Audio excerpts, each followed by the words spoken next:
So if you look at Stalin, for example, yes, he causes the Holodomor, right? 3 million people die, but that was details, yeah. But that was an intentional famine where he was trying to root out the kulaks. The Great Leap Forward was like he wasn't trying to kill tens of millions of Chinese. And there's instances in the 20s where Stalin threatens to resign, and people close to him, Molotov and others, say, you can't do it because nobody else can run the government like you can. Yeah, right. True, but the level of Yeah. it doesn't seem like Stalin was a devoted communist and that led to many deaths, but he didn't seem deluded in the same kind of way that Mao was. Well, first of all, Russia is quite a developed country compared to China.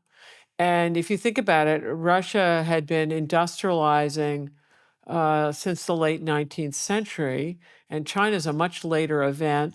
Russia also has all sorts of institutions and things that China was lacking. So already Stalin has many more tools at his disposal than what the Chinese communists are going to have. Also, the kind of warfare, think about the warfare in China.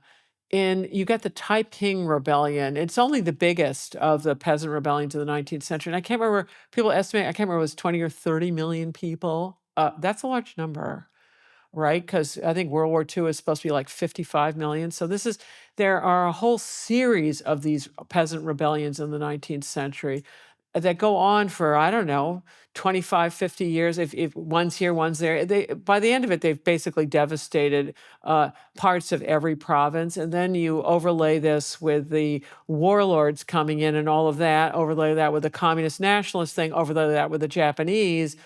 You're talking about a massively trashed country.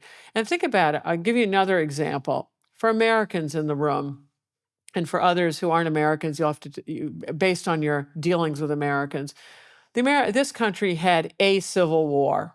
It ran what, 4 or 5 years? It was mostly in the South. Northerners joined armies and then went to the South.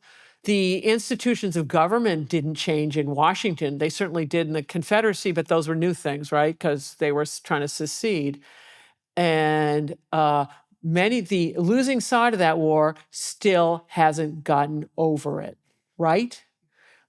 So if that's what's going on here, and that thing wasn't nearly as brutal as the kind of civil wars. At the end of the Civil War, Lee's army is allowed to go home.